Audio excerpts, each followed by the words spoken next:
ನಮಸ್ಕಾರ. ಈ ದಿನ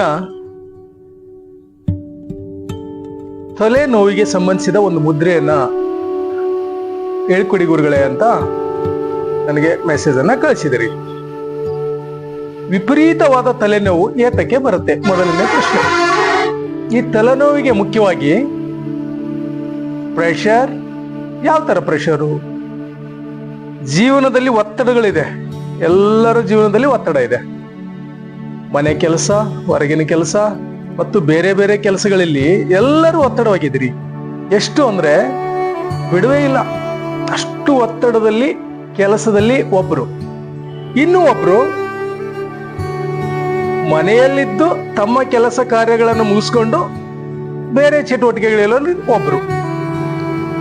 ಇಲ್ಲಿ ಒತ್ತಡ ಯಾರಿಗೆ ಹೆಚ್ಚಿದೆಯೋ, ಯಾರ ನ್ಯೂರಲಾಜಿಕಲ್ ಸಿಸ್ಟಮ್ ನರ್ವ್ ವೀಕ್ನೆಸ್ ಅನಿಸಿದ್ರ ಜೊತೆಗೆ ಬಹಳಷ್ಟು ಯಾವುದರ ಬಗ್ಗೆ ವಿಚಾರವನ್ನ ಚಿಂತನೆ ಮಾಡ್ತಿರಲ್ಲ, ಆಗಿರೋ ಘಟನೆಯನ್ನ ಪಾಸ್ಟ್ ಭವಿಷ್ಯದ ಬಗ್ಗೆ ವಿಪರೀತವಾದ ಕಾಳಜಿಯನ್ನ ವಹಿಸ್ತಿರಲ್ಲ, ಆಗ ಎರಡು ಅಗೋಚರ. ಒಂದು ಆಗೋಗಿದೆ, ಏನ್ ಮಾಡಕ್ ಬರೋದೇ ಇಲ್ಲ. ಆಫ್ಟರ್ ದಟ್ ಅದು ಕಣ್ಣಿಗೆ ಕಾಣದೇ ಇರೋದು. ಈ ಕ್ಷಣದಲ್ಲಿರೋದನ್ನ ಎಲ್ಲರೂ ಯಾರು ಮರ್ತಿದಿರಲ್ಲ, ಅವರು ಮಾತ್ರ ತಲೆನೋವು, ಒಪ್ಪರಿ ತಲೆನೋವು, ಮೈಗ್ರೇನ್ ಅಂತಿರಲ್ಲ, ಆ ತರವಾದಂತ ಮೆದುಳಿಗೆ ಸಂಬಂಧಿಸಿದ್ದ, ನರಮಂಡಲಕ್ಕೆ ಸಂಬಂಧಿಸಿದ್ದ ಕಾಯಿಲೆಗಳನ್ನು ಹೊಂದಿರ್ತೀರಿ. ಇಲ್ಲಿ ಮನಸ್ಸನ್ನ ಶಾಂತವಾಗಿಟ್ಕೊಳ್ಳುವ ಕಲೆಯನ್ನ ನೀವು ರೂಢಿಸ್ಕೊಂಡಿಲ್ಲ. ದೇಹವನ್ನ ಶುದ್ಧಿ ಮಾಡ್ಕೊಂಡಿರಿ, ಮನಸ್ಸನ್ನ ಶುದ್ಧಿ ಮಾಡ್ಕೋಬೇಕಲ್ಲ, ಆಗ ಈ ತಲೆನೋವು ಬರಲ್ಲ. ಒಂದೆದ್ದು ಜಾತಕದಲ್ಲಿ ಇರುತ್ತೆ, ಅದನ್ನ ನೋಡ್ಕೊಂಡು ನಾವು ಪ್ರಯತ್ನ ಮಾಡ್ಬೇಕಲ್ಲ. ಜಾತಕದಲ್ಲಿ ಗ್ರಹ ಇದೆ ಅಂತ ಹಂಗೆ ಬಿಡೋಕ್ ಬರಲ್ಲ, ಪ್ರಯತ್ನ ಮಾಡ್ಲೇಬೇಕಲ್ಲ ಹೋಗ್ಲಿಕ್ಕೆ. ಅದಕ್ಕೋಸ್ಕರ ಈ ದಿನ ಚಿಕ್ಕದಾಗಿ ಒಂದು ಪ್ರಾಣಾಯಾಮ, ಒಂದೇ ಒಂದು ಪ್ರಾಣಾಯಾಮ, ಆದಿಮುದ್ರಾ ಪ್ರಾಣಾಯಾಮವನ್ನ, ಸಿಂಪಲ್ ಇದೆ ಇದು. ಈ ತರ ಇರುವಂತದ್ದು ಮುದ್ರೆಯನ್ನ ಇಲ್ಲಡಿ, ಕೈಗಳನ್ನ ಈ ತೆರನಾಗಿ ಮಡಿಸ್ಬೇಕು. ಈ ತೆರನಾಗಿ ಮಡಿಚಿ ಈಗ ಇಟ್ಕೊಂಡು ಈಗ ಕೂತ್ಕೊಳ್ಳೋದು ನೇರವಾಗಿ. ನೀವು ಸುಖಾಸನದಲ್ಲಾದ್ರೂ ಕೂತ್ಕೊಳ್ಳಿ, ಚೇರ್ ಮೇಲೆ ಕೂತು ಕೂಡ ಮಾಡ್ಬೋದು.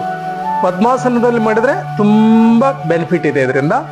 ಈ ಆದಿಮುದ್ರಾ ಪ್ರಾಣಾಯಾಮವನ್ನ 4 ಸೈಕಲ್ಸ್, ಅದರಲ್ಲಿ ಪೂರಕ, ಕುಂಭಕ, ರೇಚಕ, ಶೂನ್ಯಕ 4 ಸ್ಟೆಪ್ ಅಲ್ಲಿ ಇರುತ್ತೆ. ಅದು ಅಂದ್ರೆ ಪೂರ್ತಿಯಾಗಿ ಉಸಿರನ್ನು ತೆಗೆದುಕೊಳ್ಳೋದು, ತಡೆ ಹಿಡಿಯೋದು, ತಡೆ ಹಿಡಿದ ನಂತರ ನಿಧಾನವಾಗಿ ಉಸಿರನ್ನು ಹೊರ ಹಾಕೋದು, ಹೊರ ಹಾಕಿದ ನಂತರ ಶೂನ್ಯಕದಲ್ಲಿರೋದು.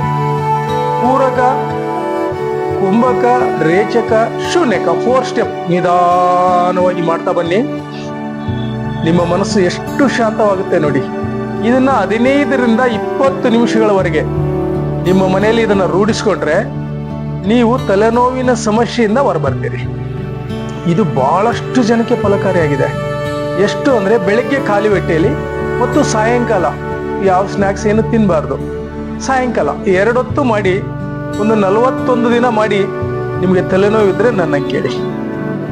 ಈ ಪ್ರೊಸೆಸ್ ಮಾಡ್ತಾ ಇದ್ದಾಗ, ಪ್ರಾಣಾಯಾಮದ ಪ್ರೊಸೆಸ್ನಲ್ಲಿ ಇದ್ದಾಗ, ನೀವು ಯಾವುದರ ಕಡೆ ಹೆಚ್ಚು ಗಮನ ಹರಿಸ್ತಿದ್ರೋ ಮೊದಲು ಚಿಂತೆ, ಅದು ದೂರ ಆಗುತ್ತೆ ಇದರಿಂದ, ಈ ಮುದ್ರೆಯಿಂದ. ಈ ಮುದ್ರೆಯಿಂದ ನರಮಂಡಲ, ಈ ಪ್ರೆಷರ್ ಇದೆಯಲ್ಲ, ಇದೆಲ್ಲ ಒತ್ತಡ ಕಮ್ಮಿ ಆಗುತ್ತೆ. ಅಷ್ಟೊಂದು ಪವರ್ಫುಲ್ ಮಂತ್ರ ಧ್ಯಾನ ಸೂತ್ರದಲ್ಲಿದು. ಮುದ್ರಾ ಇದೆಯಲ್ಲ, ಆದಿಮುದ್ರಾ, ಬ್ಯೂಟಿಫುಲ್. ಅದರೊಳಗಡೆ ನೀವು ಶ್ವಾಸವನ್ನ ಗಮನಿಸ್ತಾ ಪೂರಕ, ಕುಂಭಕ, ರೇಚಕ, ಶೂನ್ಯಗಳನ್ನು ಮಾಡ್ತಾ ಹೋದಾಗ ಬ್ಯೂಟಿಫುಲ್ ಕಾನ್ಸೆಪ್ಟ್. ಎಷ್ಟು ಆರೋಗ್ಯವಾಗಿರ್ತೀರಿ ಅಂದ್ರೆ ಈ ಪ್ರಾಣಾಯಾಮದಿಂದ ತುಂಬಾ ಆರೋಗ್ಯವನ್ನು ನಾವು ವೃದ್ಧಿಸ್ಕೋಬಹುದು. ಹಿಂಗಾಗಿ ದೊಡ್ಡ ದೊಡ್ಡ ಶರಣರು ಎಲ್ಲರೂ ಈ ಪ್ರಾಣಾಯಾಮದ ಬಗ್ಗೆ, ಯೋಗಾಸನದ ಬಗ್ಗೆ ದೊಡ್ಡ ದೊಡ್ಡ ಸಂದೇಶವನ್ನ ಕೊಟ್ಟಿದ್ದಾರೆ. ಪತಂಜಲಿ ಮಹಾಮುನಿಗಳು ಎಂತ ಸಂದೇಶ ಕೊಟ್ರು. ಈ ಆಧ್ಯಾತ್ಮ ಯಾರು ಸಾಧನೆ ಮಾಡ್ತಿರಲ್ಲ, ನೀವು ಈ ರೋಗದಿಂದ ಅಷ್ಟೇ ಅಲ್ಲ, ಮೋಕ್ಷದ ಕಡೆ ಹೋಗ್ಲಿಕ್ಕೆ ಇದು ಒಂದೇ ಮಾರ್ಗ ಅಂತ ಹೇಳಿದ್ರು ಪತಂಜಲಿ ಮಹಾನುಭಾವರು. ಇದನ್ನ ರೂಢಿಸ್ಕೊಂಡವ್ರೆಲ್ಲರೂ ಎಂತೆಂತ ಮಾರ್ಗ ಕಾಯಿಲೆಗಳಿಂದ ಬಚಾವಾದ್ರು. ಅಷ್ಟು ಪರಿಪೂರ್ಣವಾದಂತ ಈ ಮುದ್ರೆಗಳು. ಬಹಳಷ್ಟು ಜನ ಇದನ್ನ ರೂಢಿಸ್ಕೊಂಡು ತುಂಬಾ ಅದ್ಭುತವಾದ ಜೀವನವನ್ನು ಮಾಡ್ಕೊಂಡಿದ್ದಾರೆ.